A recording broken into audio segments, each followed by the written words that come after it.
பெண்ணே சேலை நெய்வேன் கண்ணே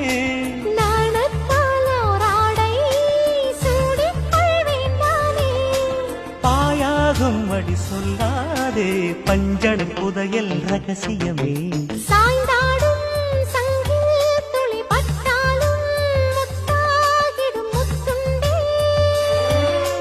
செம்பூவே பூவே உன் மேகம் நான் வந்தால் ஒரு வழி உண்டோ மன்னவன் விரல்கள் பல்லவன் ஒளியோ படை கொண்டு நடக்கும் வன்மத சிலையோ இமைகளும் உதடுகள் ஆகுமோ